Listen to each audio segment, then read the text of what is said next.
Hallo Junita. Hallo Lillian. Hoe gaan dit met jou? Goed. Ek was nou nie hierdie laaste 2 recordings nie, so hallo julle. Hallo julle. Life happens. Ja.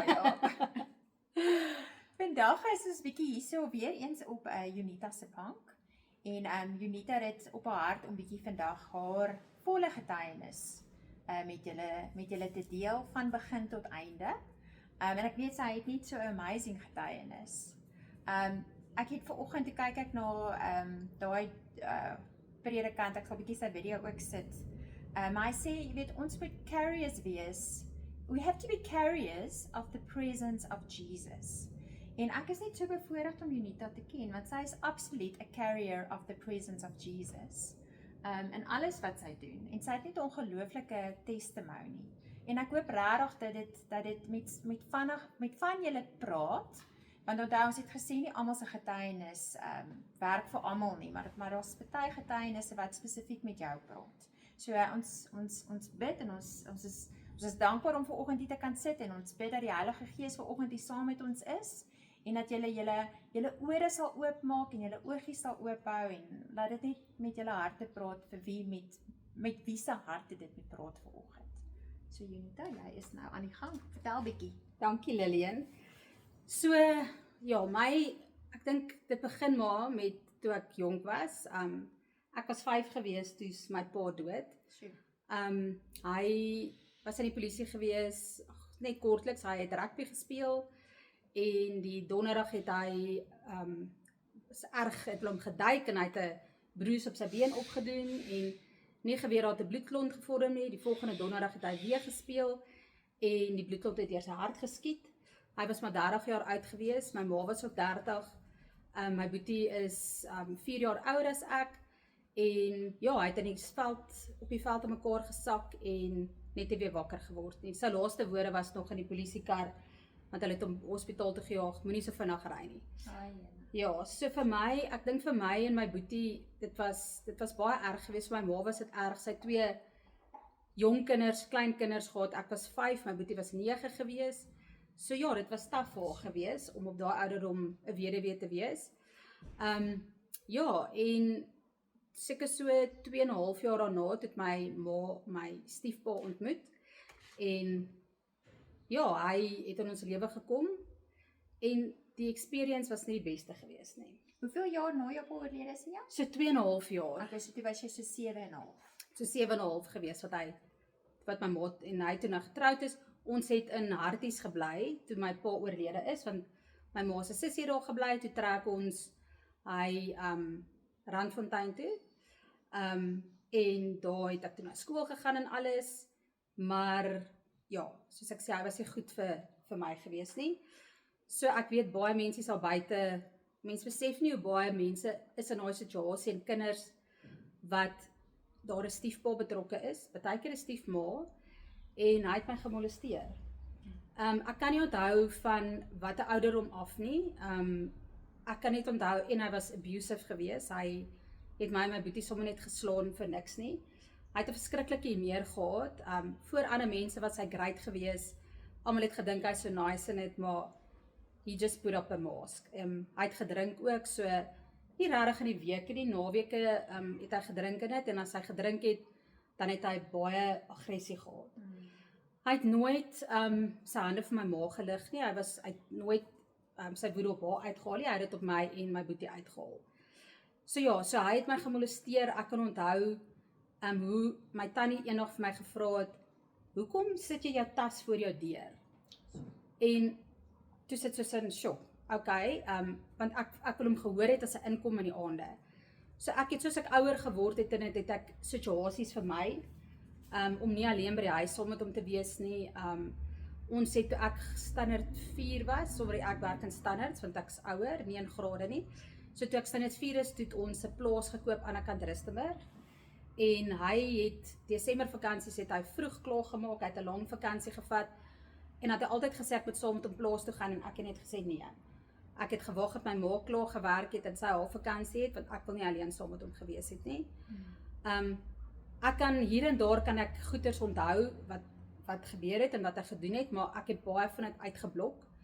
Maar dis maar jou eie self-mechanism om jouself te beskerm. En ja, sy een boetie het my ook gemolesteer. Hulle het baie keer by ons op die plaas kom kuier en selfs dit het ek uitgeblok. Ek het hom vir my so spes as hy om saam met hom alleen te wees. En my pa se een vriend ook. So dit was ek praat nou raw hierso, maar ek dink dat spirit wat aan hom attaches het rondgehang en ander mense om hom ook beïnvloed. So vandag kan ek hier sit en sê ek het hom ten volle vergewe. Ek sal nou daarby uitkom, maar ek weet nie hoe groot hierdie kring aangegaan het. Ek weet nie van hierdie ander twee, sy broer en die vriend wie se lewens hulle stikkend gemaak het nie, want om gemolesteer te word, jy as 'n kind, jy voel vuil. En hy het my gedreig, hy het gesê as ek ooit vir iemand sê, dan sal hy my doodmaak. So ek het dit vir niemand vertel nie, my ma het nie geweet nie, niemand het dit geweet nie. Ek het 'n beste maatjie gehad. Hulle was huisvriende vir ons en ek dink in standaard 6 het ek haar vertel. Maar ek het vir haar gesê mag vir niemand vertel nie. Net om dit vir my af te kry want ek het hierdie ding in my gedra. So kan ek jou vra aan al die tyd wat hierdie gebeur het jy ooit 'n encounter met Jesus dalk gehad dat jy dalk gevoel het maar ja, ek het actually so ons het in die NG Kerk ek is in die NG Kerk gewees en my stiefpa hy was voorheen getroud gewees, so sy dogter haar naam was Heidi gewees, ek het haar nooit voor dit ontmoet nie en seker standaard 5, ja ek was standaard 5, toe nooi hy haar om op die plaas te kom kuier, maar sy was toe nou al uit die skool uit, sy was 'n missionary actually. Toe kom sy op die plaas en toe sê sy vir my, uit die bloute uit, kom ek en jy gaan stap. Toe het ons gaan stap en ons het die berg geklim, en bo op die berg het sy my na die Here toe gelei. Ja, so die berg is altyd vir my so significant, ek love berge, because that's my first encounter with Jesus.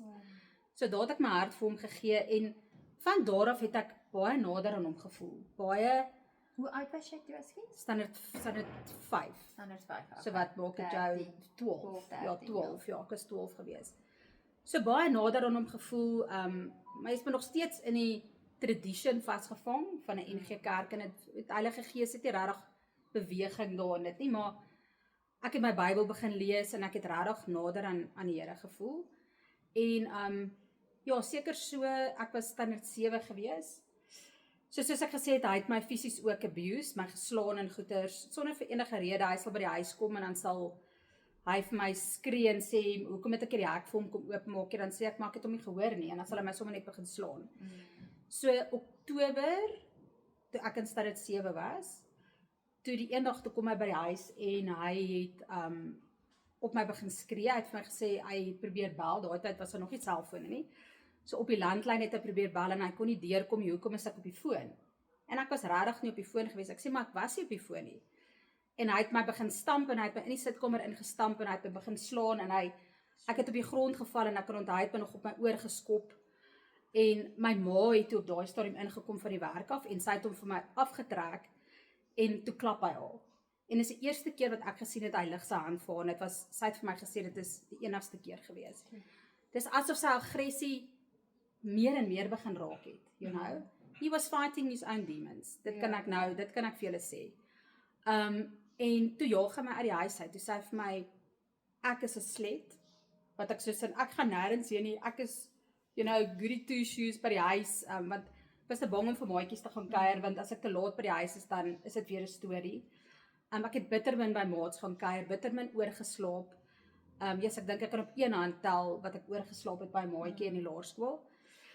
Ja, en toe jaag hy my buite toe, en ek het agter, het ons sulke vrugteboord gehad, en my ma het vir my gesê, sy sal my roep as hy kamer toe gaan, en as hy nou gekalmeer het. En ek het daar gaan sit, en ek het net met die Here gepraat, en ek het gesê, of ek gaan my eie lewe neem, en ek het al met die geweer in my kop gesit voor dit, want maar die Here het dit gekeer, ek sê, of ek gaan hom doodmaak. Ek sê, ek kan nie meer hierdie vat nie, I've had it.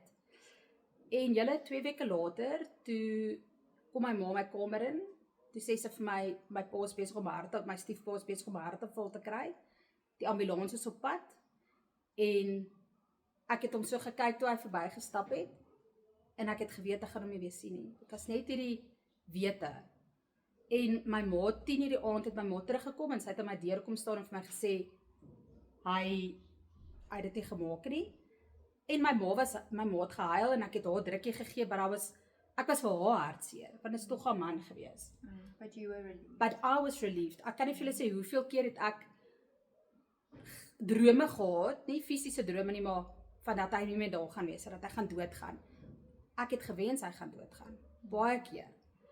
En toe moes ek met daai worstel in my van, is dit ek wat hom nou doodgemaak het? Is dit my woorde van, ek kan nie meer nie, of ek gaan hom doodmaak, of ek gaan myself doodmaak? Het ek hom nou, my woorde hom nou doodgemaak? En ek kan onthou, ek gaan nou daarby uitkom, waar die Here vir my gesê het, the wages of sin is death. So dis nie jy nie, dit is sy eie sonde, het op 'n punt gekom en sy hart het dit ingegee, obviously stres en daai woede van hom was erg geweest. So, nog steeds het ek niks vir my ma gesê van wat hy aan my gedoen het nie, en in matriek het ek ewe skielik begin panic attacks kry. Ek het eers nie geweet dit is 'n panic attack nie, maar later, my ma het my van dokter na dokter gehad, en dan na breinspesialist toe, want ek het hoofpyne gekry, en toe sê die een dokter vir hoorie, het jy al by 'n sielkundige gehad? Sê my ma nee, en toe kom ek by 'n sielkundige uit, en daar het ek vir hom vertel wat my stiefpa aan my gedoen het. En hy het vir my gesê, het ek ooit vir my ma gesê, en ek het gesê nee, en hy sê, dit is tyd dat jy jou ma vertel, want dit is hierdie las wat jy op jou dra. So ek het met my ma gepraat en alles, my ma het vreeslik gehuil, want sy het nie geweet hy het dit aan my gedoen nie. Sy het geweet hy het my geslaan, maar sy kon niks regtig daaraan doen nie, sy was baie geskok geweest. My tannie wat vir my gesê het, dit is toe sy vir my sê, hoorie, maar nou maak dit sin, hoekom ek my tas voor my deur gesit het. En menigte male wou my tannie, sy is oorlede, dis my pa se sussie geweest, ons het baie close geweest, sy is soos 'n tweede ma, wou sy my en my boetie kom haal het, want ek sou gebel het en gesê het, hy het ons geslaan in dit, en dan sy woedend, want sy was baie lief vir my boetie, ons het baie by hulle gaan kuier, vakansies by my ander tannie, hulle in Appington op die plaas, maar ja, so toe ek het so bietjie na skool, in skool was ek goed geweest, ek het nie regtig stout geweest nie, en toe, na skool het ek so bietjie uitgehaak, ek dink dit is maar goeters wat gebeur het, en wat ook al, ek het so bietjie lekker begin kuier, so bietjie, as jy gaan kuier, dan drink mens bietjie te veel, ek dink as die Here se genade partykeer hoe ek by die huis gekom het. Hy het klaar geweet jy is een van sy bruide. Ek sê vir jou, sy engele, groot engele wat om daai kar moes gegaan het in dit, want ek het 'n karretjie gehad, en ja, so op 'n stadium met my ma toe plaas toe getrek permanent.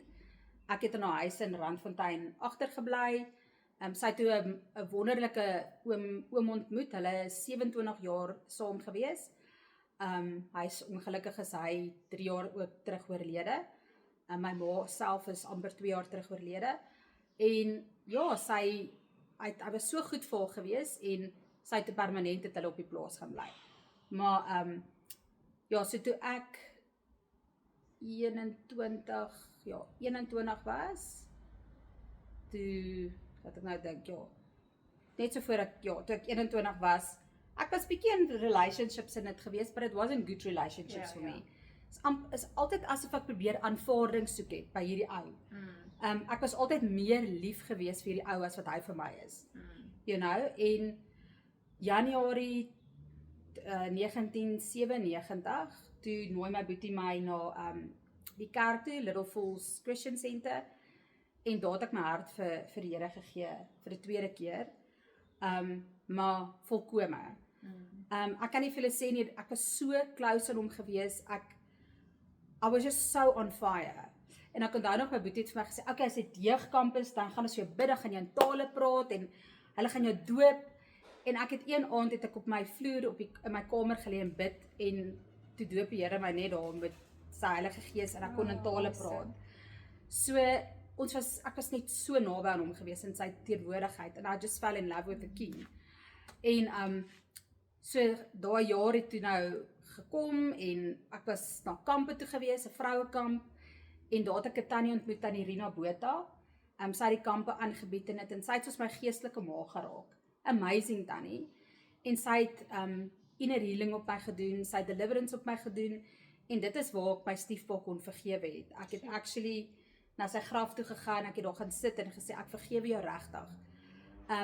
Ja, mens kry jou moments in jou lewe, as daar iets gebeur, of jy sien iets op TV, wat daai gevoelens terugkom in goeders, en wat jy halfweg 'n bietjie resentment voel, en die lewe wat hy by jou gesteel het, jou kinderlewe wat hy by jou gesteel het, maar dit het al hoe minder en minder geraak, wat ek op 'n punt gekom het, wat ek hom totaal vrygespreek het.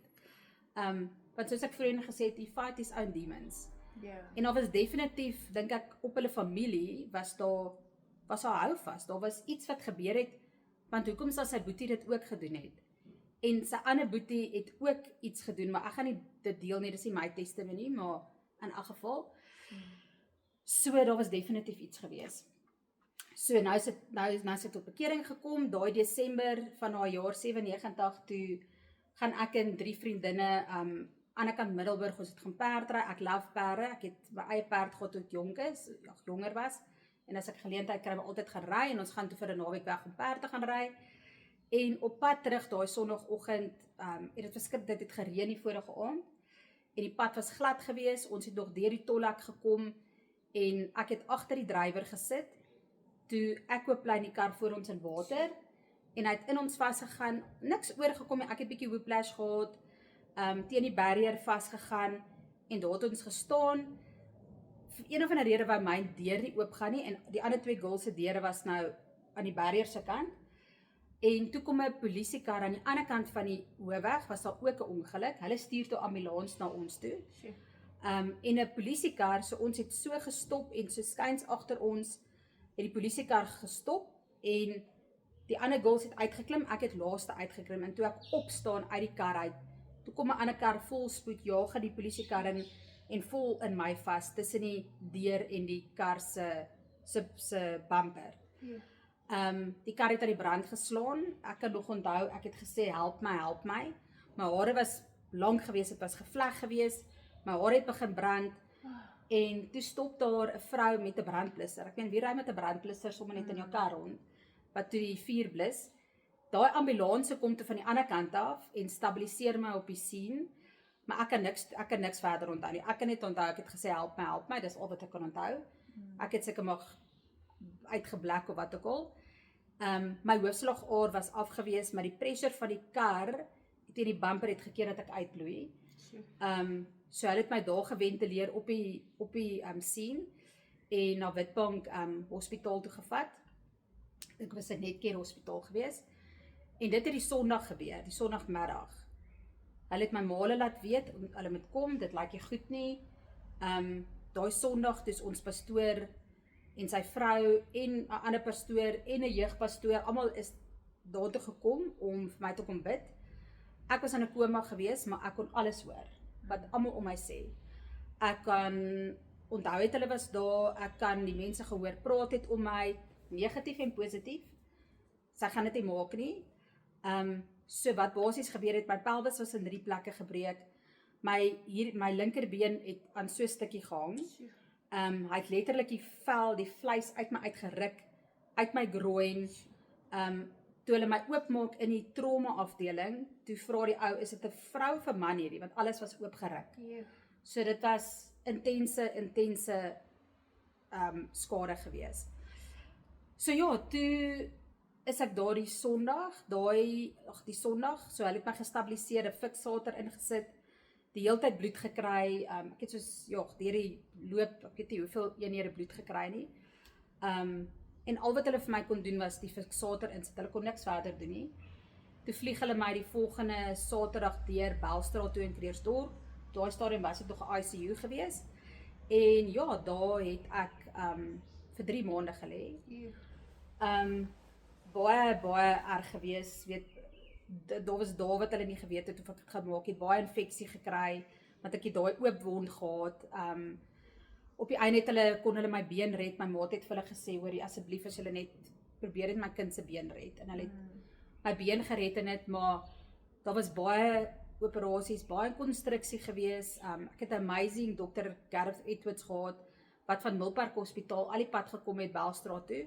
Hy en my chirurg daar, Dr. Ferdi, was vriende gewees. Hulle saam geswat en hy was 'n amazing plastische chirurg gewees. En hy het vir hom gesê, hoorie, as jy nie gaan kom om met die girl te help nie, gaan sy dit nie maak nie. So hy het al die pad geraai. Ek kan nog onthou hoe hy my later vertel het, daai Sondag toe hy of die Maandag toe hy moet deurkom vir die operasie, toe reën dit verskriklik baie. Daai Desember het dit baie gereën. En hy het nie geweet waartoe om te gaan nie, hy was nog nooit daar nie en hy het gesê hy gaan nou omdraai. En hy was nie gered nie. Hy is actually gay gewees, homosexual. Toe sê stem vir hom, nee, jy gaan soek, jy gaan soek, en hy het gebel en hy het deurgekom. So dit vir hom was nie, dink ek, die sou ek geleef het nie. Maar in elk geval, so extensive rehab gewees, na 3 maande was ek in 'n maand in 'n rehab center gewees, om te leer loop. Ek kon nie eers my eie hare was nie, kon nie my klere aantrek nie, want hierdie been moes baie fisio gekry het, en my spiere in my binnebeen en in my hamstring is afgewees. So jy kan dit heg, maar ja, my been moes gecompensate het. So ja, so baie operasies gehad, en toe ek in die rehab center was, toe het my broer hulle my naweke kom haal, want dit is ook 'n ouete huis gewees, dit is ook 'n plek waar mense wat breinskade het was. So ek kan onthou, dit was die vloer onder my, hoe skree daai mense. So vir my as 'n jong meisie, 22 jaar oud, was dit baie traumaties gewees. As hulle my gestoot het na die eetsaal toe, was dit net ou mensies rondom my gewees. Maar die Here het my kans gegee om vir daai mense te minister. Ek kan onthou, daar's 'n ou Joodse tannie gewees, baie verbitterde tannie Helen, wat so kwaad was, want haar hele familie is dood in die Holocaust. Sy was die enigste een basically wat dit gemaak het. En ek onthou die laaste dag het ek vir haar gaan bid, het ek vir haar gesê, kan ek vir haar bid, en ek het vir haar gebid, en ek glo regtig die Here het haar aangeraak, haar hart aangeraak, daai seer aangeraak. So ja, deur my seer, deur dit alles, het die Here my nog steeds as 'n wessel gebruik.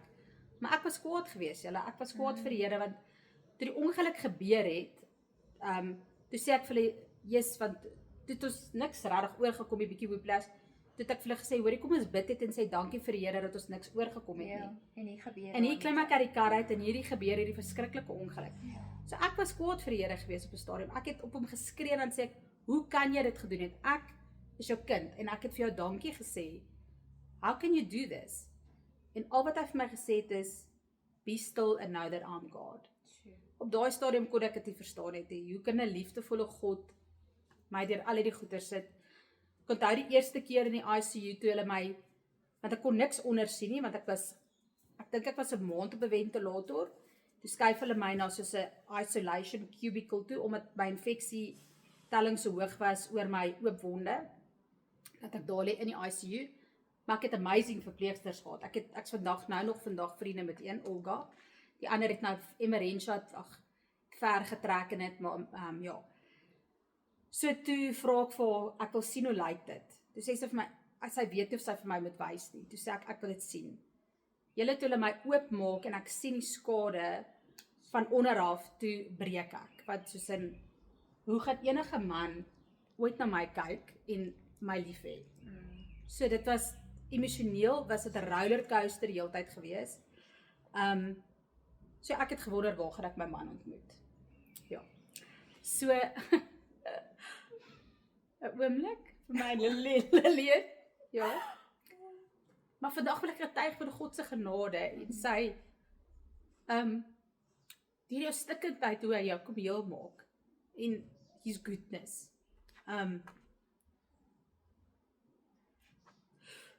Okay. So toe, ja, ek was in 'n seker 2 of 3 redelike ernstige verhoudings, soos 2 jaar verhoudings gewees voor ek my man ontmoet het. Maar weer eens, ek was altyd liewer vir hulle gewees, en nou moet jy weet, nou fight ek met hierdie, hoe ek lyk, gaan hulle my aanvaar, en eerlikwaar, die een het vir my reguit gesê, hy kan hierdie aanvaar nie. You know, so daai rejection wat ek gehad het, was was baie erg geweest. En die een ou met wie ek uitgegaan het, voor ek my man ontmoet het, dierbare ou, hy was in ons kerk geweest, en hy het die eendag vir my gesê, it's not that defines you, it's who you are inside that defines you. En daar het vir my 'n penny gedrop, van you know what, doesn't matter, you know, God loves me, en daar gaan iemand wees wat my gaan lief wees, net soos ek is. En ja, ons het toe nou uitgemaak en alles, en 2003, daai Mei maand, toe sê die Here vir my, so duidelik, ek gaan jou in jou Esther tydperk insit, I'm preparing you for your husband. En dit was net tussen my en die Here gewees, niemand het geweet nie. Sorry julle, hierdie video gaan vandag bietjie langer wees, want dit is nog 'n testimony. So, toe het, gaan ek na Tannie Rina toe die eendag om 'n vriendin te vat vir gebed, en toe ek instap by haar, toe sê sy vir my, "Jesus Junita, toe jy instap, toe sien ek vir Esther." En ek smaal toe net hier binne, want dit is my eerste bevestiging, en ek het 'n baie goeie vriendin, baie lief vir haar, sy bly in Israel, maar sy is soos 'n regtig soos 'n ouer sussie vir my, en sy bel my die eendag en sê vir my, "Jesus, elke keer as sy vir my bid, sy het my Juna genoem, dan sien sy vir Esther." Ek soos in tweede bevestiging. So fast forward daai Desember, ek het 'n bed gesoek wat soos 'n slybed, weet daai hout slybeddens, iemand wat dit vir my kan maak. Ek het 2 mense se name gehad wat dit vir my kon maak, maar ek het dit net nooit gebel nie. En die dag by die kerk, vra ek vir die een ou, hy is in konstruksie, hoorie, ken jy nie iemand wat oulik is met houtwerk? En hy sê, ja, hierdie ou doen sy kombuiskaste en goeder vir hom. Ek sê, ek gee sy nommer, dis die Sondag, die Maandag bel ek hierdie nommer.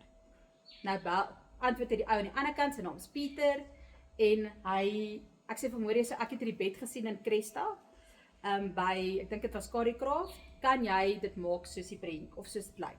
Sê vir my, ja, sure, hy kan my daar ontmoet, en dit was die 14de, ek probeer dan net dink, wat se dag is vakansiedag, die 16de Desember. Ek dink dan net daaraan, ek het nooit dit besef nie, die 14de Desember, toe ek sy nommer kry, is dieselfde dag wat my ongeluk was. Full circle, dis die eerste keer wat ek dit nou besef, ja, 14 Desember 97 was my ongeluk, die 14de Desember toe ek sy nommer gekry, God knew, but anyway, so daai Dinsdag toe ontmoet ons in Cresta, en om na die bed te kyk, en toe ons klaar is, toe sê hy vir my, hoorie, moet ek na iewers heen gaan, kan ek dalk vir 'n koffie gaan, of ontmoet ek 'n boyfriend? Toe sê ek, nee, ek het nie 'n boyfriend nie, en ons gaan drink toe vir koffie, julle 3 ure later, toe weet ek, hierdie is my man, wat voor my sit, I just knew that I knew, ons kon nie ophou gesels nie, kon nie ophou in sy oë kyk, hy het die mooiste blou oë, sy lekker sterk arms, ja, en die Vrydag, dit was die Dinsdag, die Vrydag het ek, vir 2 weke Kaap toe gegaan, ek en my beste vriendin, wat daar bly, ek het my Kaap beste vriendin, sy is Joburg, ek het 'n paar Joburg beste vriendinne, my maatjies,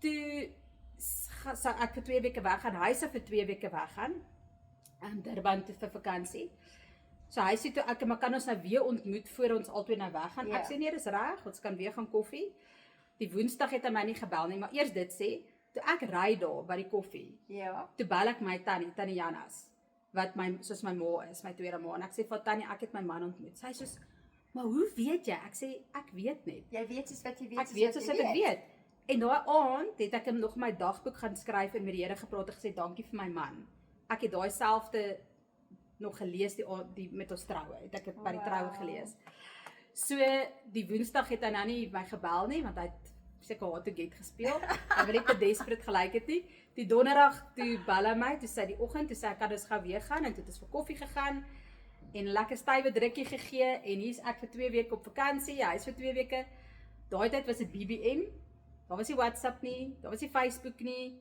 kan nie lekker onthou toe die ou gelyk in 2 weke nie, want ons het die garden route gedoen, ek en my vriendin, ons het die hele tyd met mekaar op Messenger, nee, wat was dit, Blueberry, wat sou Blueberry gepraat, Messenger gepraat, ja, BBM, het hulle dit moes genoem. Op jou BlackBerry. Op die BlackBerry, ja, Okay. BBM. En 'n paar keer met mekaar oor die foon gepraat. Daai voor die 31ste Januarie toe besluit ek en hy, this is it, ons is vir mekaar bedoel. Wow. Ons het oor die foon gesê ons gaan trou. So nou moet ek terugkom Joburg toe, ek vlieg terug en hy sê nee, hy sal my op die lughawe kom haal. My 'n ander vriendin vir my, sy's 'n pastoor in Langebaan gewees. Sy sê sy sal my lughawe toe vat. En toe sy my aflaai by die drop-off sê sy vir my, kyk sy vir my, sy sê as ek jou sien dan sien ek vir Esther. Dis my derde bevestiging. Wow. Toe weet ek net, this is absolutely from God. So ja, so op die lughawe mekaar gesien en alles. Hy sê Jesus, hy het ook nie lekker onthou wat hy hoe ek lyk nie. Hy het ek het mooi bene gehad. Ek was baie mager toe gewees. Ja, en julle, dit was net amazing geweest. Die Here het dit so in plek laat val. Wonderwerk op wonderwerk om finansiëel te voorsien vir ons troue. Ons het verloof geraak en ons is daai Junie maand 5 Junie is ons getroud. So ek gaan nou nie al daai details gee nie want dit is nogal baie detail, maar die Here het so voorsien finansiëel vir ons. And he just accepted me for who I am. Hy het actually daai Oktober voordat ons ontmoet het hy tot bekering gekom in Rema Kerk. Hy's 'n Katoliek gewees. Radikaal tot bekering gekom en ek het jare voordat ek hom ontmoet het 'n profesie gehad het gesê I will walk in front of my husband with a shepherding stick. En ek het dit nooit verstaan nie want vir my moet jou man priester, prophet en king van jou huis wees. Maar toe het die Here vir my kom later vir my gewys, maar hy was 'n baba Christen en toe is ek al lank gered. Hy's 'n baba Christen, but he grow very fast, very quickly in the spirit. So ek is dankbaar om absoluut 'n man te hê wat ook baie lief is vir die Here en 'n pad stap saam met my. So nou is ons getroud en ek het geweet, die dokters het vir my gesê, hulle weet nie of ek kan kinders kry oor my beserings nie, hulle weet nie hoe het ek binne seer gekry nie, hulle weet nie. So ek het met hierdie ding in my hart rondgeloop, hy het geweet, maar hy het gesê, ag, as ons kinders het, dis fyn. Hy het 'n dogter gehad, uit sy jong tyd uit, hy was nie getroud nie, maar ja, so, hy het gesê, hy's fyn as ons die kinders hê nie.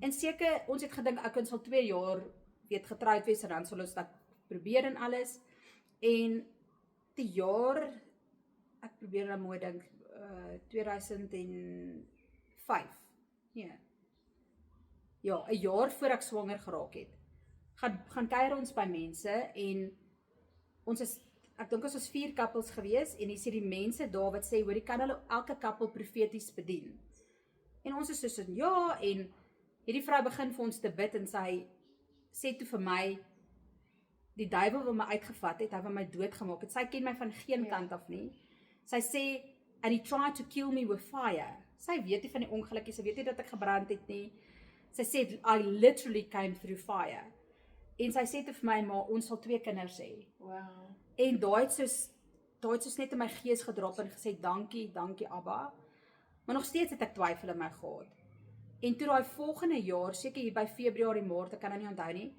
toe nooi my boetie hulle ons na kerk, wat hulle toe was en alles, en vir die aand, daar het iemand profeties kom bedien, Amelia, amazing vrou van God, en sy het oor my man geprofeteer, amper woord vir woord bevestig wat die ander mense gesê het, en toe sê sy vir my, en jy, you're not a sick woman, you will have 2 kids, you'll have a son and a daughter, and you'll have a very healthy pregnancy. Nou julle daai het vir my gesê, Here, u hoor my, en dit is, your word doesn't return void, your word is true and is set. So daai het in my hart, ek het dit vasgehou daaraan. Seker 'n maand later lê ek op die bank en ek sê vir die Here, wat moet ek my seun noem? Want sy het gesê 'n son en 'n dogter, so ek het geglo my seun gaan eerstegebore wees.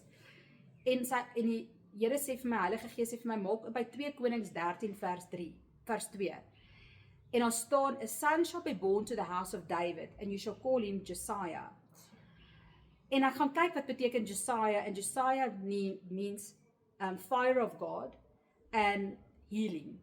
You are healed. Toe weet ek net, that's it.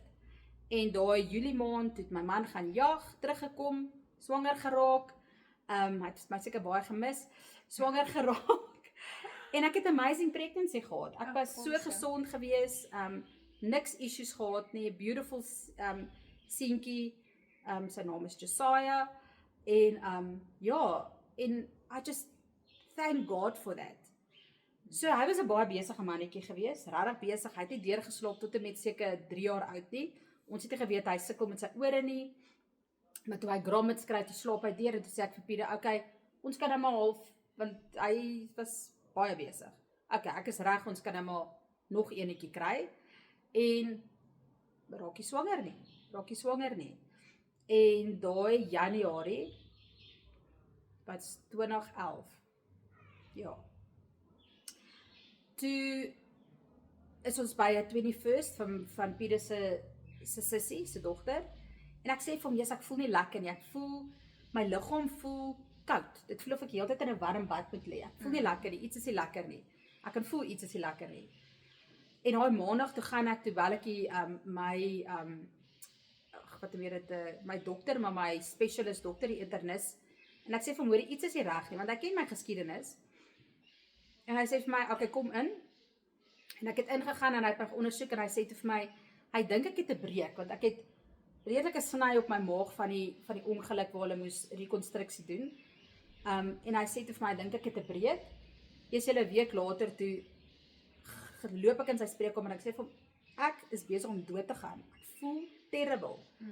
Stuur my vir 'n MRI en toe staan 'n bloedklont onder my lewer. Hulle noem dit 'n portal vein thrombosis. So dit is lewensgevaarlik, want wat gebeur is dit sny al die suurstof na jou organe af. So jou organe begin letterlik doodgaan. Maar halleluja, ek was adamant gewees en hy het dit betyds gevang. Maar nou het ek hierdie worsteling in my, want hy kom sit langs my bed en hy huil, ek huil, want hoekom gebeur hierdie nou met my? Want hy sê vir my, hy het gaan research doen, ek sê veronderstel om hierdie bloedklont te kry nie. Dis mense wat baie drink, wat lewergoeders het en alles. Hy sê maar 25% van mense is dit onverklaarbaar. Ja. So ek sê maar deel van die 25%. En hy sê vir my, maar ek moet nie weer swanger raak nie, want omdat ek 'n bloedklont het, dis gaan baie gevaarlik wees vir my. En ek het net gesê, Here, nee. Nee.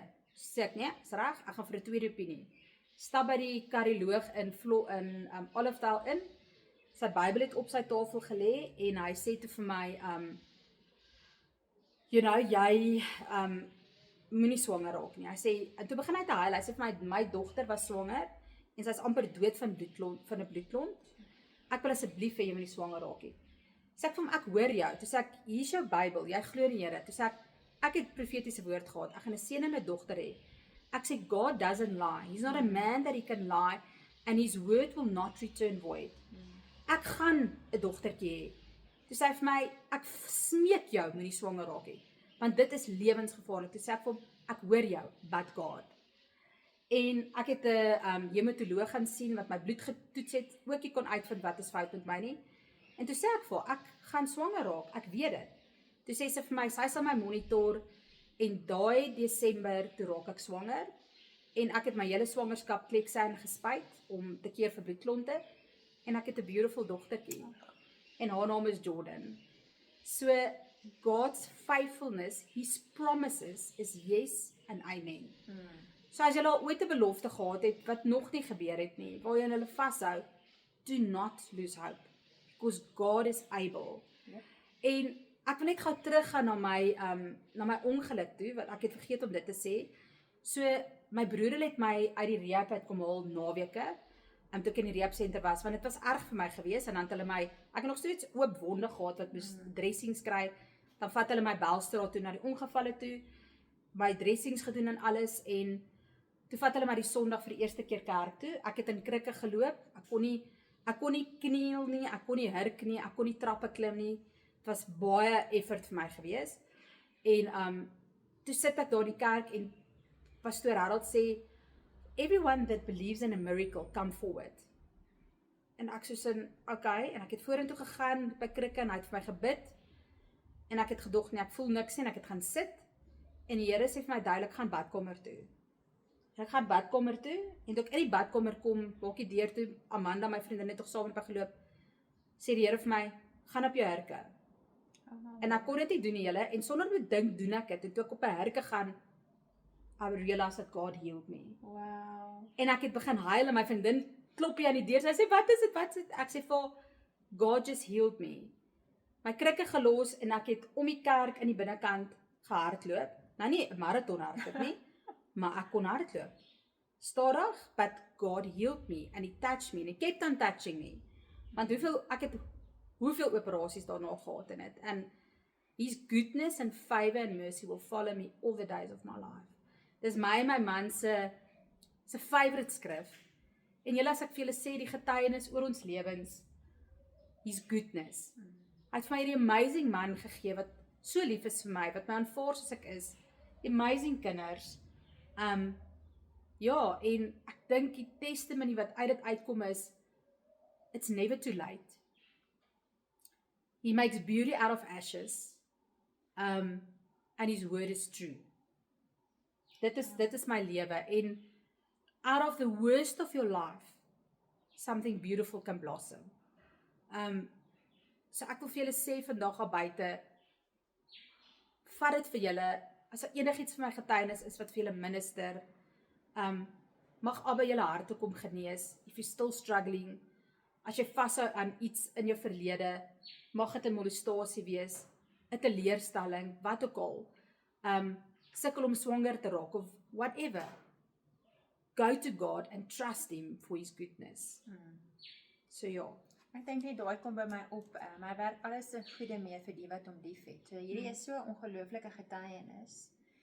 En dit wat Junita met ons share, dit is rol. Ek meen om so groot te word in daai omstandighede. En julle, dit gebeur met soveel mense daar buite. Met soveel kindertjies daar buite. So, maar net kyk net hoe het God hierdie testimony gebruik. En julle, sy is so 'n amazing vroukie. Ek is so dankbaar dat Abba haar op my pad gesit het. Ek is so lief vir haar en sy is so 'n inspirasie vir my en she's just such a godly woman. En hoe ek net by myself dink hoe Abba my weer omsingel het deur godly women. Ek het ook deur 'n tydperk gegaan en ons gaan nou klaarmaak waar ek baie vriendinne op my pad verloor het. Maar God came and he filled that void with righteous women, met vrouens wat so lief is vir hom en wat hom dien en waar ons mekaar kan accountable hou vir ons geestelike lewens. En Junita is net so 'n mooi voorbeeld en ek is regtig julle so dankbaar om haar op my pad te hê en hoe Abba haar net kom vat en kom maal en kom shape het. Want baie keer deur ons testimonies, dis wat hy doen, ons moet ongelukkig baie keer deur raw dinge gaan, want dit is deel van ons getuienis, dit is hoe ons weer 'n aanknopingspunt kry om met ander mense te kan praat en hulle van Jesus en Jesus se liefde te vertel. Ja. So, ja, jy is net so 'n amazing vrou en so dankie dat jy met ons gedeel het, want ek weet hierdie was nie maklik vir haar nie. Ja, weet, en ek is nie perfek nie, ek maak foute, ons almal maak foute, but you know what, God is gracious, en ek kan sê, I've always, van daai dag wat ek tot bekering gekom het, Januarie 97, is hy my rots. Ja, daar was kere wat ek kwaad was, wat ek nie verstaan het nie, wat ek verder van hom afgevoel het, and then ek sê altyd, he comes in like a flood, as jy dit die nodigste het. Ja, tussen deur daai, my kinders, na my kinders, dit was 2020 met COVID, net voor COVID, het, ek sal dit vandag net gaan daar ingooi, het ek weer 'n bloedklont gehad. Ek het die Vrydag, ek het die hele week het ek nie lekker gevoel nie, en ek het uit asem uitgevoel, want ek was nie op bloedverdunnings of iets gewees nie, want ons het gedog, daai was nou once-off, wat het daai gebeur net, soos 'n once-off, die bottel wyn, en ek het Clexane wat ek in my laai het, vir as ek vlieg, want het gesê net as ek vlieg, ver vlugter met 'n Clexane spuit, so wat ek gedoen het, en die Heilige Gees sê vir my daai oggend, spuit Clexane, daai Vrydagoggend. Ek is op pad na 'n ma en dogterkamp van die skool. Ons het met my kar gery, ons het 'n kombi gehad en my twee vriendinne saam met hulle twee dogtertjies en my dogtertjie, en die Here sê vir my, en dit is so getrou hy is, we need to listen to his voice. Hy sê vir my, stop en gaan vat 'n bloedtoets. You know? Nie, ek gaan jou nou gesond maak nie. Medical wisdom. Sê hy vir my, gaan doen 'n bloedtoets en toets jou D-dimer om te kyk of daar dalk 'n bloedklont is. Ons stop by Laanse, die klein Laanse, daar by Rock Cottage, doen dit, en hier, woeps, hier is ons op pad Buffelspoor toe, op pad soontoe, om 'n draai, dink ek dis waar die bloedklont deur my hart geskiet het, deur my long, deur my hart, weet dit toe nie, voel ek eers ewe skielik hierdie uit asem gehad en ek sê vir hulle, hoorie, ek kan nie nou bestuur nie, vat oor. En ek het gestop en my vriendin het verder bestuur. En daai volgende oggend, my man se dogter is 'n verpleegster. Toe bel sy my, toe sê sy vir my telling is bitter hoog, so ek het 'n bloedklont. Bel my dokter en hy sê vir my, ek kom onmiddellik ongevalle toe. Alles opgepak, hulle is toe happy om te gaan met die een dogtertjie is toe nie lekker nie, sy is ook siek. En hulle laai my toe by die ongevalle afvat by kar huis toe. En hy het die toetse gedoen en alles, die bloedklont is deur my hart, in my long gaan vassteek. So in essence moes ek dood gewees het, weer eens. But the Father came because he's not finished with me. So dis wat ek wil net sê. So, hy het my al soveel keer probeer uithaal, but Satan, you will not get me, want my tyd op hierdie aarde is nie klaar nie. And I will testify of his goodness, his favor and his mercies, all the days of my life. Ja. Halleluja. Halleluja. Ja. Ja. So dankie julle, dat julle by ons kom sit. Ek weet dis nou 'n lang video, dis seker die langste nog. Ja. Maar ja, ek het net Maar dis gevoel nodig. vanoggend, ja, ek Dis wil dit nodig. deel. En blessings vir julle, shalom. Ja.